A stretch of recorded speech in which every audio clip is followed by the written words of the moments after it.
এখন আপনাদেরকে একটি ভিডিও দেখাবো যে সমাজ ব্যবস্থা কোথায় চলে গেছে। এই মেয়ে, এই কি নাম তোমার? নাম বলো। হ্যাঁ, হীরামণি। কোন ক্লাসে পড়ো? আচ্ছা, তুমি কাকে ভালোবাসো? হ্যাঁ, কি নাম? এই মিনাজুল কোনটা? এই দেখো নায়ক। এই টাকা, এদিক টাকা টাকা টাকা। তুই কি করিস? ওয়েল্ডিং এর কাজ করিস। আর তুমি পড়ো কোন ক্লাসে? বেনাপোল মাধ্যমিক বিদ্যালয়ে, তাই না? ক্লাস 6-এ। এই তুমি তুমি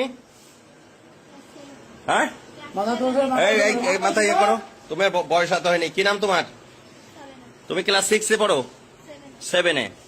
তো তোমার সম্পর্ক এই ছেলের সাথে, ও ক্লাস 7-এ পড়ে। এই দেখেন ব্যাগ বক্সা, বাসা বাড়ি থেকে এই যে স্বর্ণালঙ্কার সবকিছু নিয়ে, টাকা পয়সা নিয়ে, হ্যাঁ তারা হচ্ছে টাকা পয়সা স্বর্ণালঙ্কার সব নিয়ে বাড়িতে বেতনা এক্সপ্রেসে তারা চলে যাচ্ছিল। বেতনা এক্সপ্রেসের আমাদের এই যে জয়নুল ভাই, তার কাছে টিটিরা সবাই সোপর্দ করেছে। পরে আমার বাড়িতে নিয়ে আসছে। এখন প্রয়োজনীয় ব্যবস্থা গ্রহণ করা হবে।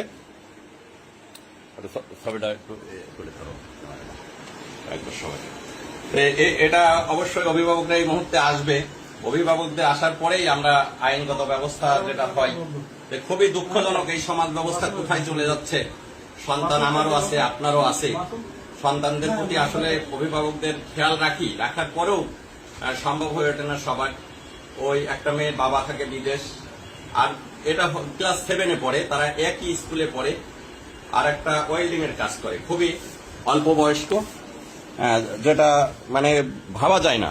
তারা অলরেডি বাড়ি থেকে পালায়ে তারা হচ্ছে এখন চলে যাচ্ছে।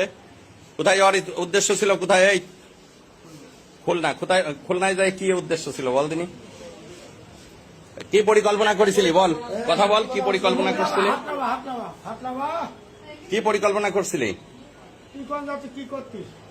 যাই কি বাসা ভাড়া নিয়ে থাকবে এরকম একটা চিন্তা ভাবনা? তো বিয়ে হয়? তোদের বয়স হয়েছে, বিয়ে হইতো? বল। অযথা তো পুলিশকে তোরা হয়রানি করতি। যাই হোক ভিউয়ার্স, এই হচ্ছে সমাজের অধঃপতন। ভালো থাকবেন সবাই।